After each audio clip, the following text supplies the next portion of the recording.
Olá, amigos! Eu sou a Joceleia Soares e eu leio para você. Estamos lendo o livro Metanoia, de J.B. Carvalho, e faremos a leitura do capítulo 4. Reprogramando sua mente. O famoso escritor Malcolm Gladwell escreveu em seu livro The Tipping Point que uma pessoa com 10.000 horas de treinamento pode se tornar um especialista em qualquer área. Ao se exercitar especificamente em algum assunto, você cria um caminho por onde a criatividade e a sabedoria jorram. Pela repetição e exercício, hábitos mentais podem ser aprendidos. O cirurgião plástico e psicólogo Maxwell Maltz dizia que seus pensamentos são o piloto da sua alma. Para ele, todo homem pode assumir o controle da sua vontade e das suas ações, pilotando sua consciência. Maltz criou o termo psicocibernética, kybernetics. Significa timoneiro, ou, em sentido figurado, o homem do leme, aquele que dirige qualquer coisa. Assim, cibernética traz a ideia de comando ou condução. Na psicocibernética, o timoneiro ou o homem do leme deve levar seu barco ao porto desejado, governando seus pensamentos. Maltz declarou: a felicidade é um hábito. É como se você pudesse conscientemente e intencionalmente entrar em um estado automatizado para ser feliz. O mesmo conceito é discutido por Walter Mitchell em seu livro O Teste do Marshmallow. Para ele, o cérebro em estado de aprendizado ativa a atenção para depois de ter aprendido prestar menos atenção, ou até não prestar nenhuma atenção, porque o que aceitamos como verdade fica gravado no disco rígido da nossa mente. De tal modo que algumas ações não exigem qualquer esforço mental, sendo feitas naturalmente. Daniel Goleman, em seu livro Foco, reforça esse princípio e o estende apontando 4 níveis de consciência.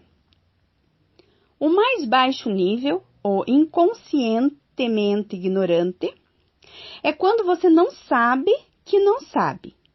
O segundo nível, chamado de conscientemente ignorante, significa que você está consciente de que não sabe. Ou seja, você sabe que não sabe. O terceiro nível é o conhecimento consciente. Eu sei que sei. E o quarto nível é chamado de conhecimento inconsciente. Você não sabe que você sabe. O último estado seria o seu nível de programação. Vejamos então. Primeiro, incompetência inconsciente. Você não sabe e não sabe que não sabe. Segundo, incompetência consciente. Você não sabe, mas sabe que não sabe. Terceiro, competência consciente. Você sabe e sabe que sabe. Quarto, competência inconsciente. Você sabe, mas não sabe como sabe. É quando você masteriza um comportamento e entra no automático. Nós tomamos de 2 a 10.000 decisões todos os dias e não pensamos. Simplesmente agimos no automático. Goleman afirma que quando você está no processo de aprendizado, sua mente é mais lenta, esforçada e voluntária, até que ela aprende e assume um novo ritmo. Para ele, se colocarmos o foco nos detalhes de como fazer aquilo que já está gravado em nosso disco rígido, começamos a nos atrapalhar. É como um atleta que aprendeu a correr na prova de 200 metros com obstáculos. Se ele ficar pensando em como pular o obstáculo, ele corre o risco de tropeçar. A lógica é que depois que se aprende algo, analisar demais pode confundi-lo. Quando aprendemos alguma coisa, de fato, aquilo se torna instintivo, gravado e vira natureza dentro de nós. A palavra masterização significa justamente obter uma gravação sonora ou audiovisual definitiva a partir da qual cópias são reproduzidas. O princípio é que nós reproduzimos comportamentos que foram gravados dentro de nós. O problema é quando existem defeitos na master. As cópias sairão com defeito. Remasterizando. Segundo o escritor Harold Caballeros, a alma psique significa algo posto como concreto. Na metáfora do iceberg, a mente é vista como uma parte submersa e outra acima da superfície, no qual 95% dos processos mentais estariam debaixo da superfície e somente 5% estariam à mostra. Trata-se dos sistemas de crença, aqueles processos mentais encobertos que existem dentro de todos nós e que são revelados quando somos postos sob pressão ou tensão. Para o empirista John Locke, a mente seria vista como uma página em branco preenchida pelas experiências sensoriais. Assim, todos nós fomos programados a partir de nossas experiências familiares, educacionais e sociais. É a discussão da psicologia do desenvolvimento, natural ou adquirido. Todos nós trouxemos algo para esse mundo, mas estamos sendo continuamente programados por aquilo que aceitamos como verdadeiro. Quando olhamos para um sinal vermelho, nos lembramos de parar. A maior parte do dia nós fazemos coisas sem pensar. Você já fechou a porta do seu carro e voltou para ver se estava aberta? Normalmente você fechou a porta sem nem mesmo pensar naquilo. Da mesma forma, quando você coloca uma convicção dentro de você, por vezes não precisa passar por uma análise novamente como de início. Ela se torna parte do seu sistema de crenças. É como instalar um programa no seu computador. Uma vez que você o aceitou, ele faz parte do sistema. Salomão declarou veementemente que era preciso proteger o planeta interior. Provérbios 4:23 diz: sobre tudo o que se deve guardar, guarda o coração, porque dele procedem as fontes da vida.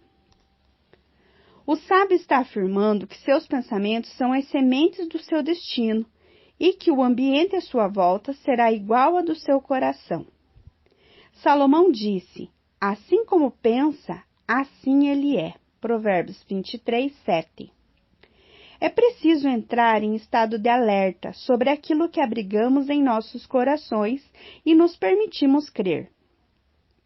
Nossos padrões de pensamento se tornam tão rotineiros como escovar os dentes. Fazemos coisas sem nem mesmo pensar. Há pessoas que se acostumaram com pensamentos amargos ou egoístas, de modo que não se dão conta de que estão envenenando suas vidas. É preciso parar e refletir sobre seus hábitos mentais. Se possível, faça um teste programando seu smartphone ou seu relógio para despertar em intervalos de 2 horas. E por 1 minuto, reflita sobre o que você estava pensando nesse tempo. Os bebês que começam a andar aprendem a andar com as quedas, sem deixar que as críticas os paralisem. Imagine se ao cair a criança pensasse: "Oh, caí outra vez. Como sou imbecil e desajeitado. Vou passar o resto do dia engatinhando. Não mereço andar."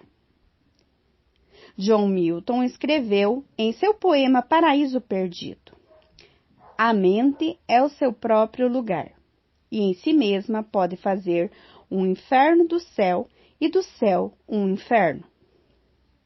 Paulo escreveu: pense nas coisas lá do alto onde Cristo habita. Colossenses 3, do 1 ao 2. É necessário escolher no que prestar atenção. Os seus pensamentos exercem enorme poder sobre a sua vida. Nós tomamos cuidado com o combustível que colocamos em nosso carro, mas por vezes permitimos que pensamentos adulterados entrem em nossa cabeça. Nossa mente será moldada por aquilo com que a alimentamos. O nosso cérebro é plástico, elástico, resiliente. Ele pode mudar e crescer novamente. Pensamentos são proteínas, portanto, são coisas reais e físicas que ocupam um imóvel, seu cérebro. Para quais inquilinos você tem alugado o seu cérebro? Quem você permitiu morar em suas memórias? Que imaginações tiveram permissão de habitar nas recâmaras da sua mente? Sugiro fundarmos uma associação chamada de DST, Demônios Sem Teto. Vamos expulsar o inimigo do nosso sistema de crenças. Vamos exorcizar o medo que nos põe sobre suas grades, nos fazendo impotentes e reticentes. Sendo assim, aperte o F5 da tela da sua mente. Esse é um tempo de atualização mental. Examine sua atitude. Você tem que escolher no que prestar atenção. Você não vê as coisas como elas são, você as vê como você é. Normalmente você encontra o que está procurando. A forma de mudar o seu comportamento está simplesmente em mudar os seus pensamentos. Se você mudar a forma de pensar, mudará a sua atitude. Nossos comportamentos são resultados do que acreditamos ser verdade. No filme Inception, A Origem, de Christopher Nolan, ladrões entram na mente humana e roubam segredos valiosos do inconsciente durante o estado de sono. No filme Kobe, interpretado por Leonardo DiCaprio, procura fazer uma inserção, ou seja, plantar uma ideia no mundo dos sonhos. Esse filme revela o que acontece todos os dias conosco. Inserções estão sendo feitas continuamente em nossa memória. Elas podem ser de caráter negativo, como distorções do significado das coisas e ideias plantadas em busca de serem cabeças de ponte, ou seja, bases do inimigo em nossa mente. Ou de caráter positivo, como insights e revelações divinas. Por vezes, o processo de metanoia acontece assim, com inserções celestiais em sua mente. É quando a mente de Cristo lhe inspira e pensamentos de expansão e crescimento surgem. O apóstolo Paulo define isso assim: porque Deus é quem efetua em vós tanto o querer como o realizar, segundo a sua boa vontade. Filipenses 2:13. Quando os pensamentos de Deus se confundem com os seus, você está sendo inspirado pelo céu. Seus desejos, imagens e ideias são um convite do céu para criar algo que nunca existiu nesse mundo e para ir a lugares que ninguém foi. Abraão deixou o vale de Sinear, o vale da lua, para se conectar com a visão de um futuro esplêndido, para abençoar todas as famílias da terra. As Escrituras dizem que os velhos sonharão, os jovens terão visões e os filhos profetizarão. Jesus disse: quando vier, porém, aquele, o Espírito da verdade, ele vos guiará a toda a verdade, porque não falará por si mesmo, mas dirá o que tiver ouvido, e vos anunciará as coisas vindouras. João 16:13. Contudo, existe o outro lado dessa história. É quando somos atacados por ideias destrutivas que querem parecer parte do nosso processo natural de pensamento, mas que são, na terminologia paulina do Novo Testamento, sofismas ou imaginações que exaltam contra o conhecimento de Deus. Mas não se preocupe, se o diabo está enviando pesadelos para você, é porque você é uma pessoa perigosa. Se você está em guerra, você deve ser alguém com um grande propósito. Acredite, seus sonhos vão sobreviver aos seus pesadelos. Deus fala nos sonhos quando dormimos e em sonho enquanto acordados. O inimigo é um imitador. Ele tenta nos comunicar algo que deseja nos fazer acreditar. Paulo descreve aos cristãos em Corinto acerca de uma batalha de argumentos e narrativas internas. Ele denunciou uma lógica de pensamentos que distorcem a realidade, um véu de cegueira sobre os descrentes. Para o apóstolo, existem forças tão poderosas plantadas que se tornaram vírus que comprometem a eficácia do sistema de inteligência pessoal. Então, começamos um processo de autossabotagem interna. Desenvolvemos períodos de autoaversão e ódio de nós mesmos. As fortalezas que devem ser destruídas são listadas como especulações, altivezes e sofismas. A verdadeira guerra reside no mundo invisível.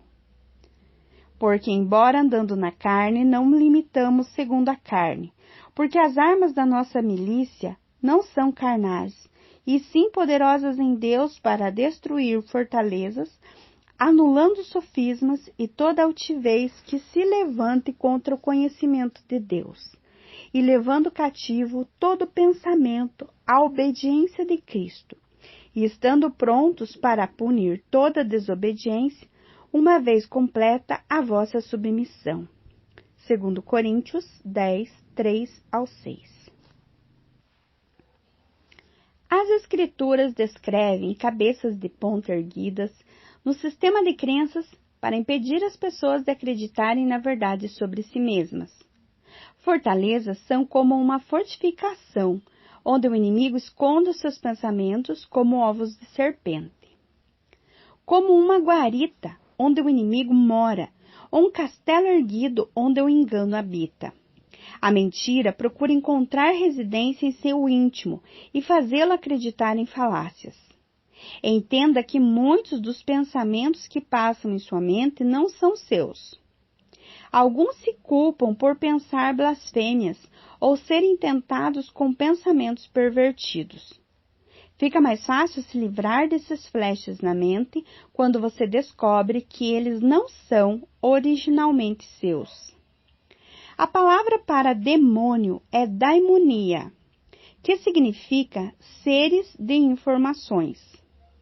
Da mesma forma, a palavra para anjo no hebraico é malak e ângelos no grego, e significa mensageiro. O papel dos demônios e dos anjos é trazer mensagens, e por vezes a maneira mais eficiente que usam é projetar essas mensagens nas mentes das pessoas quando acordadas ou dormindo. Você sempre está recebendo uma mensagem e cabe a você julgá-la segundo a luz da palavra de Deus. Há, sem dúvida, muitos tipos de vozes no mundo, nenhum deles, contudo, sem sentido. 2 Coríntios 14, 10. Que vozes você está ouvindo? Vozes que lhe enchem de desespero, amargura, ódio e medo? Que pregadores você está ouvindo?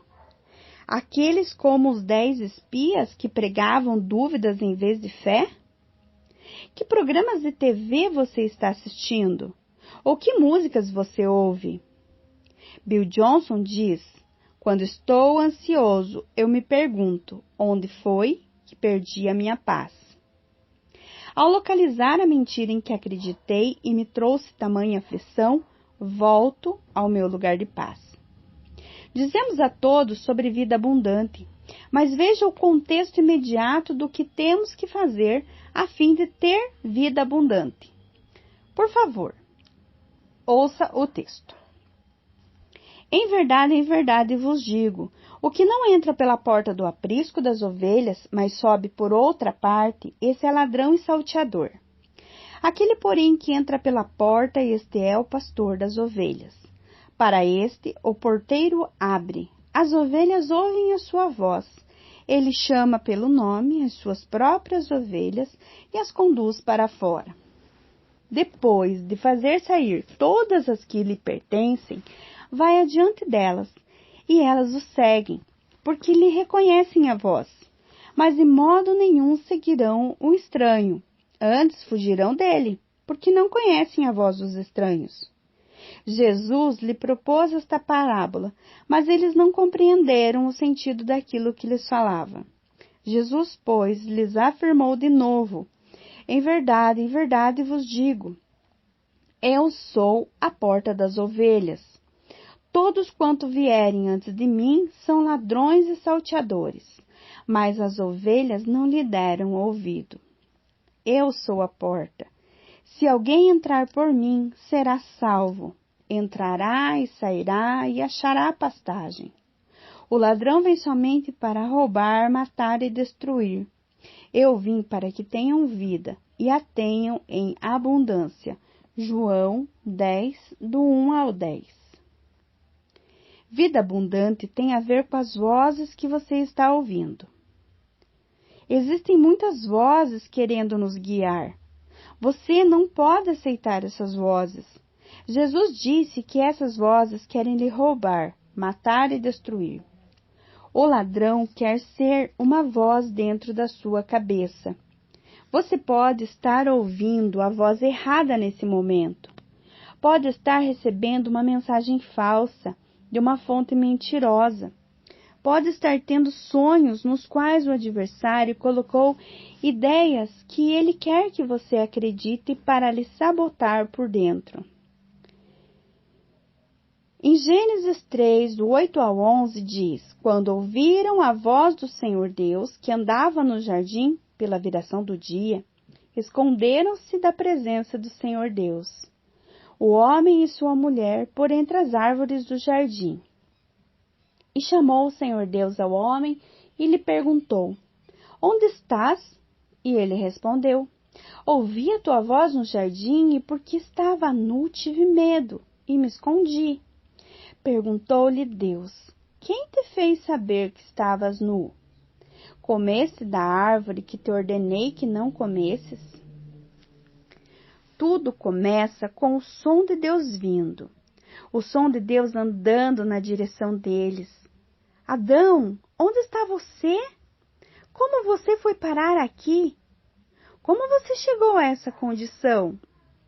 O que você fez para chegar ao lugar onde está?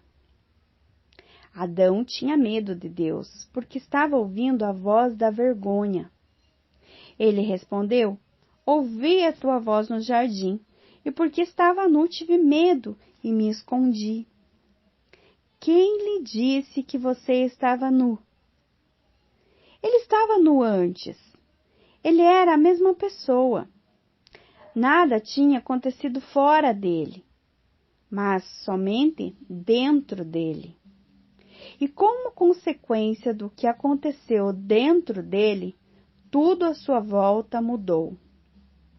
O que existe em nosso mundo hoje é o que nós fizemos acontecer a partir do que aconteceu dentro de nós. Seu destino começa em seu coração. Muito do que você faz é no automático. Simplesmente está programado para fazer. William James diz: a maior descoberta de minha geração é que os seres humanos podem modificar suas vidas apenas mudando suas atitudes mentais. O piloto automático da sua vida é seus pensamentos. Para onde você está indo? Uma mentalidade é a forma de olhar para a realidade. É um padrão de pensamento fixo, um ponto de vista pelo qual você experimenta e interpreta as situações da vida. Sua maneira de pensar faz você reagir à sua realidade, e dirige todas as suas ações. Seu nível de sucesso e prosperidade é determinado pelo que você pensa. Ainda que você seja inconsciente disso, você tem uma mentalidade que dirige suas ações. Os nossos valores interpretam a maneira como vemos os eventos da vida. Eles são os óculos que enxergamos a vida. As suas opiniões são afetadas por suas decepções. Fortalezas espirituais são fortificações, pontos de apoio, um lugar de incredulidade, rebelião, traumas e medo. Ed Silvoso descreve fortalezas como uma mentalidade impregnada de desesperança, que nos leva a aceitar como imutáveis as situações que sabemos ser contrárias à vontade de Deus. Bill Johnson afirma que, se temos uma mente impregnada de desesperança, é porque estamos acreditando em alguma mentira. Tom White define fortalezas como um padrão de pensamento estabelecido, uma ideologia, um valor ou comportamento que é contrário à palavra e à vontade de Deus. Ressignificação. Conte uma nova história. A doutora Brené Brown, autora número 1 de best-sellers do New York Times, com os livros A Coragem de Ser Imperfeito e A Arte da Imperfeição, declara que nosso cérebro é neurobiologicamente conectado. No momento em que surge uma fala desagradável, um olhar crítico ou um desapontamento, ele é conectado para criar uma história sobre o que está acontecendo, reconhecendo um padrão na narrativa da história com começo, meio e fim, e preenchendo os espaços com os nossos valores pessoais. Se dermos uma história ao nosso cérebro quando algo ruim acontece, ele nos recompensa quimicamente com um pouco mais de dopamina, uma dose a mais de alegria. A partir das histórias que contamos para nós mesmos, liberamos substâncias químicas que vão sendo processadas dentro de nós. Como nosso cérebro não diferencia o que é real do que é imaginário, se você cria uma história ruim, seu cérebro acredita nela. Portanto, reage quimicamente, liberando sobre seu corpo químicas envenenadoras. Então, você adoece. Hoje existem muitas pessoas depressivas por causa de mentiras que acreditam sobre si mesmas. Quando nutrimos amargura, ressentimento, ódio, vergonha, inveja e culpa dentro de nós, isso irradia para o nosso corpo e atrofia o nosso cérebro. Os scanners que examinam as atividades cerebrais detectaram que estresse, raiva, medo e depressão travam o córtex pré-frontal, impedindo a tomada de decisões inteligentes. Quando alimentamos fantasmas e assombrações, monstros que estavam submersos vêm à superfície para nos atormentar. Jó disse: "O que eu temia me sobreveio." Na verdade, nós costumamos conspirar com nossos medos para torná-los realidade. Ele tinha medo que seus filhos fossem afetados e assim oferecia sacrifícios contínuos por eles. Em vez de tratar as situações no âmbito prático do confronto, pois entende-se subjetivamente que as festas que aconteciam na casa de seus filhos estavam tomadas de maldades. Jó tentou tapar o sol com a peneira. Da mesma forma, Saul deu um golpe de estado em si mesmo. Isso aconteceu quando resolveu não confiar em mais ninguém. O seu homem mais leal foi alvo de suas explosões de ódio. Ele perseguiu Davi por 12 anos como um cão por causa dos seus ciúmes. Saul adoeceu profundamente por causa dos pensamentos que deixou aninhar em sua mente. A verdade é que seus pensamentos podem lhe adoecer. Nós somos muito criativos e estamos criando o tempo todo. Nós Criamos histórias para nós mesmos e as preenchemos com os valores que adquirimos durante a vida. Sem falar que muitos dos pensamentos que permeiam as nossas mentes não são nossos. Na verdade, eles têm inspiração no mundo, que acontece paralelamente à nossa volta. Deixe-me repetir isso a você. A palavra daimonia, demônios, significa seres de informação.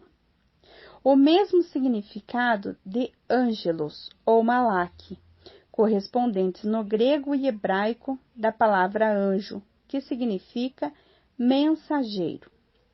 Há alguém em outra esfera nos enviando recados, mensagens e informações o tempo todo. Há muitos pensamentos em sua cabeça que não são seus. Portanto, não permita que uma serpente entre no jardim da sua mente. Quebre o poder de concordância com essas forças do atraso. Quebre o poder de consentimento com o medo, a dúvida e o fracasso.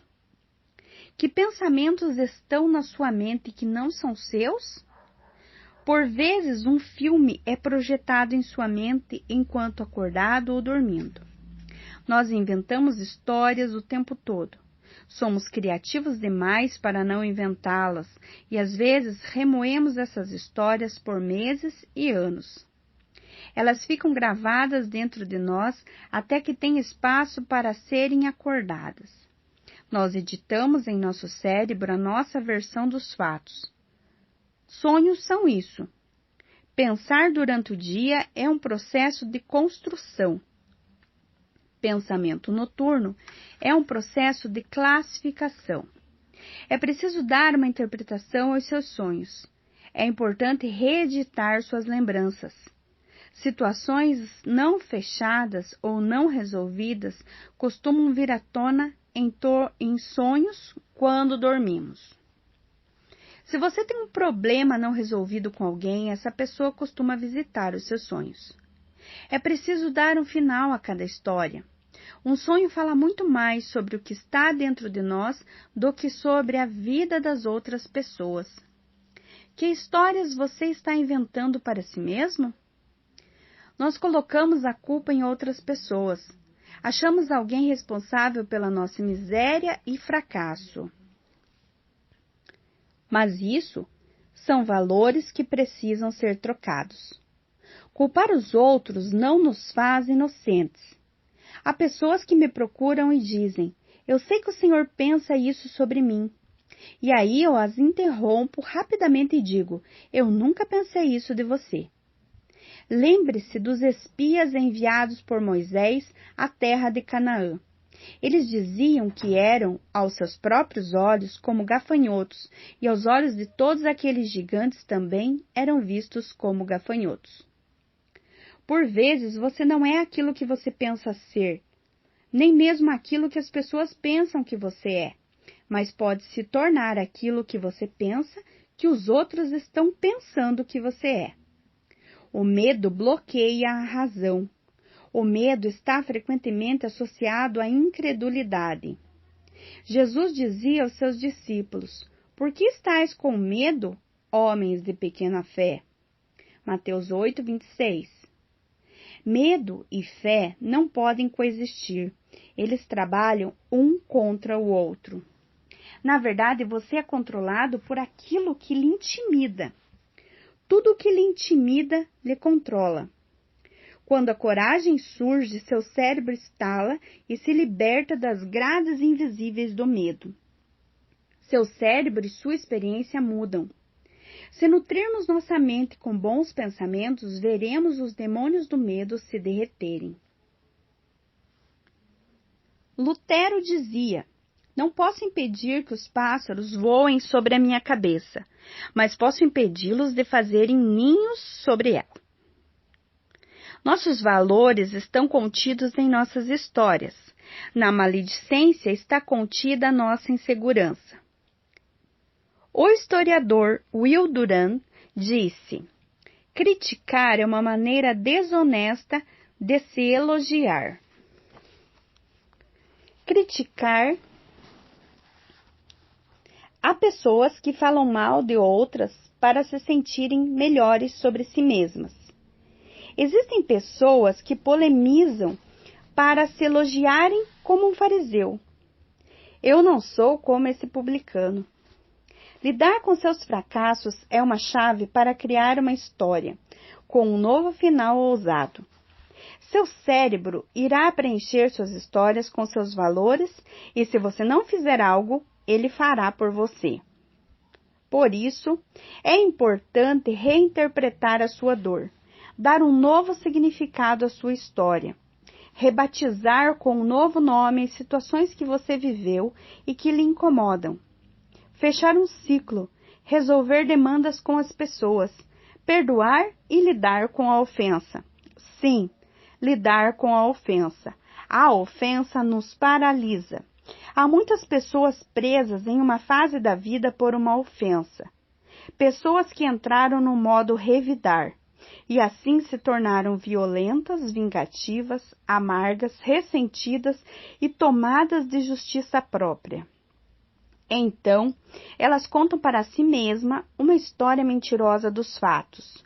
Neste caso, em vez de agir pela fé, estão se movendo por vergonha, medo ou orgulho. Paulo sabia dar significado às coisas que lhe aconteciam. Suas cicatrizes nas costas eram as marcas do Evangelho. Todos nós queremos mais amor, intimidade e pertencimento. Mas, incrivelmente, para termos mais amor, intimidade e pertencimento, temos que ser mais vulneráveis.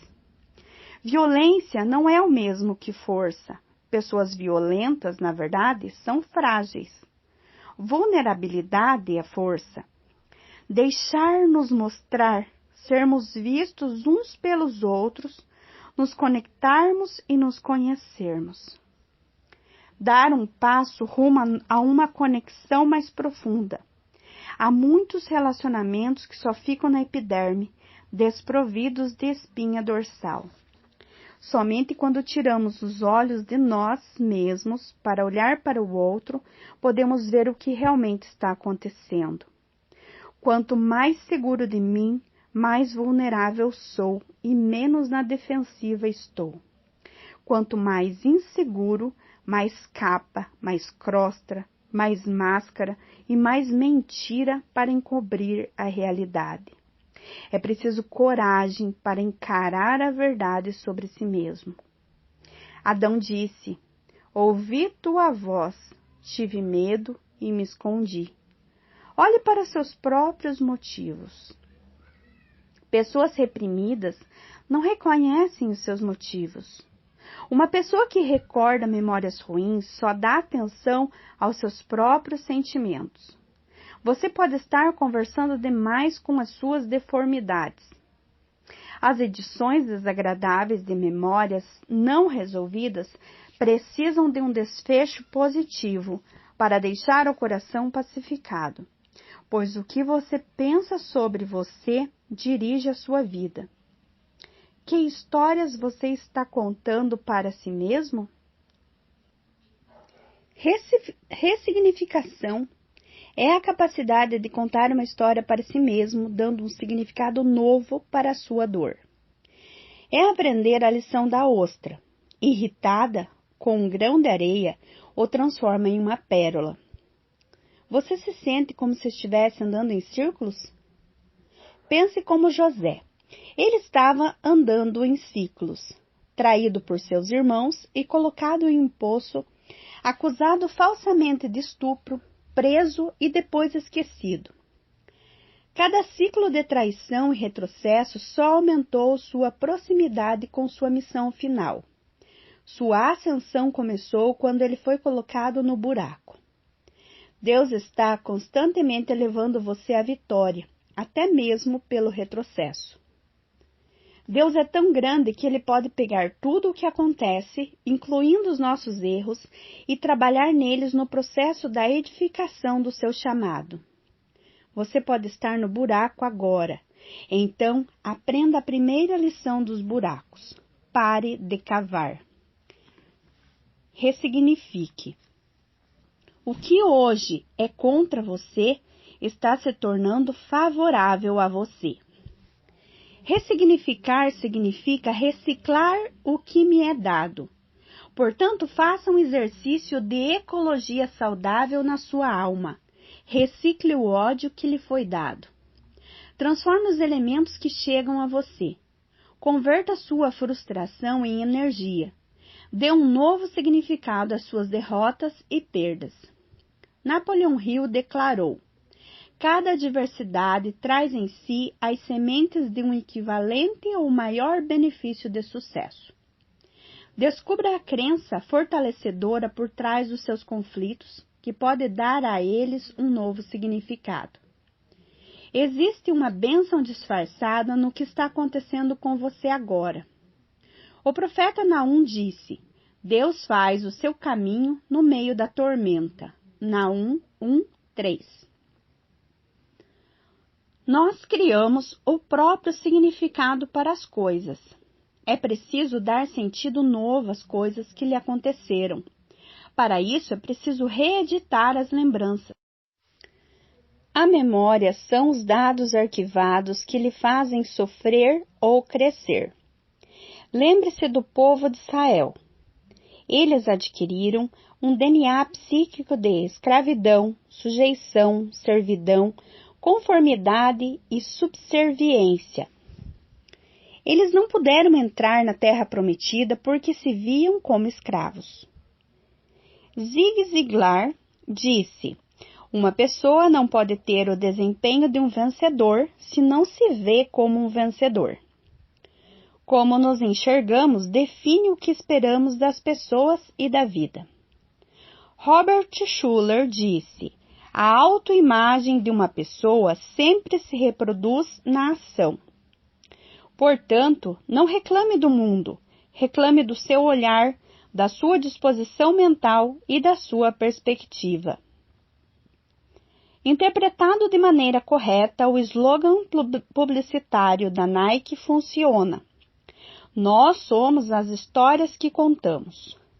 A ideia é tornar suas histórias mais positivas e encontrar um significado e um propósito em cada experiência da sua vida. Você entregou sua vida para Cristo? Se a resposta é sim, você não está por conta própria. Assim, você não pode dirigir o vento, mas pode ajustar as velas. Você não precisa ter medo da realidade, mas você pode questioná-la, porque todas as coisas são possíveis a Deus. Uma visão profética pode lhe dar uma visão superior, como Eliseu e Geazi, que estavam no mesmo lugar com visões diferentes. Geazi via inimigos, Eliseu via os inimigos cercados de amigos. Não tenha medo de obter os fatos e não tenha medo dos fatos que você dá início. Não negue a realidade. No entanto, apegue-se à realidade de Deus. Toda frutificação na sua vida nasce do lugar de intimidade com Deus. O reino das trevas deseja que você saia do lugar de comunhão e coloque seu foco nos problemas. Seu chamado é diminuir a distância entre céus e terra, onde a realidade inferior das circunstâncias cede diante da realidade superior do reino. N.T. Wright diz que nós somos individualmente e corporativamente o lugar onde o céu e a terra se encontram. Seu trabalho é concordar com Deus. O inimigo vai usar mentiras, vai usar o seu passado e vai se utilizar de pessoas abertas para lhe atacar. O trabalho do diabo é intensificar a contradição entre a realidade celestial e a realidade terrena. Daí o choque entre o reino visível e o invisível. Portanto, guarde o seu coração, guarde-se da ofensa. Perdão e humildade são poderosas armas de guerra no reino espiritual. A ofensa rompe relações com aqueles que precisam dos seus dons. A rejeição a pessoas enviadas por Deus para a sua vida pode ter uma grande consequência. Deus nos fez assim. Precisamos uns dos outros. Deus nos fez para receber o que Ele nos dá por meio de outras pessoas. Jesus disse: quem vos recebe, a mim me recebe. Quem vos rejeita, a mim me rejeita. Quem rejeita as pessoas que Deus enviou, rejeita o dom com o qual Deus pretendia abençoar a sua vida. Deus nos fez assim. Há coisas que Ele colocou em outras pessoas para elas nos darem. Se você rejeita a pessoa que Deus enviou a você, consequentemente está rejeitando o dom de Cristo que ela foi enviada para lhe dar. Guarde o seu coração da vingança e da decepção. Quando encontrar a frequência que o inimigo está falando, aperte o mute e não dê ibope para o diabo. Lide com seus fracassos como degraus para onde você deve chegar e faça com que suas histórias de luta lhe proporcionem poder para escrever um novo final ousado. Reinterprete a sua dor. Dê um novo significado à sua história. Se você for ousado, fracassará várias vezes, mas não há nada mais terrível para os críticos, cínicos e intimidadores do que as pessoas que estão dispostas a falhar, conhecer a decepção e depois se reerguer quantas vezes forem necessárias para seguir arriscando outra vez. É preciso se ver, imaginar-se fazendo. A neurociência descobriu que para as crianças andarem de velocípedes, elas precisam conseguir se ver fazendo o movimento antes de realmente fazê-lo. É o que chamam de neuroimagem. Nosso processo de metanoia envolve ter uma imagem de algo que queremos ser ou fazer. Veja essas palavras.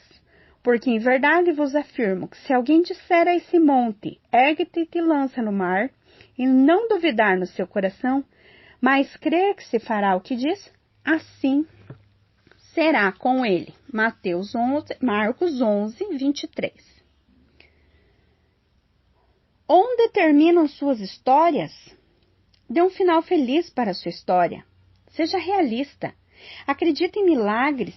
Impossível é a diferença entre onde você está e aonde você pode chegar. A religião, geralmente, em vez de nos fazer mais quebrantados, nos faz mais orgulhosos. É como o fariseu que se orgulhava de não ser como aquele publicano pecador. O orgulho de sermos bons nos bloqueia e nos impede de sermos ainda melhores. A vanglória é o motivo da derrota de muitos de nós.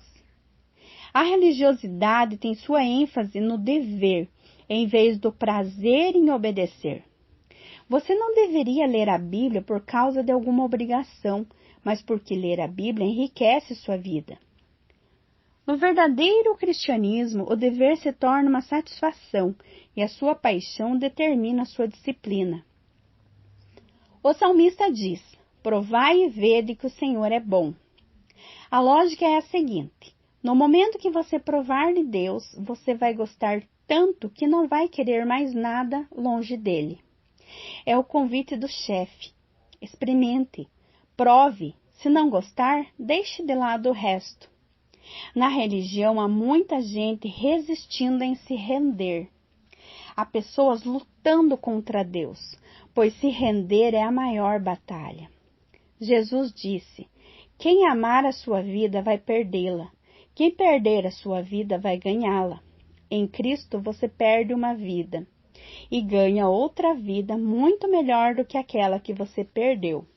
E no fim, descobre que nada do que havia perdido valia realmente a pena. Jacó venceu na fraqueza. Paulo teve seu espinho na carne mantido para que o poder de Deus fosse aperfeiçoado.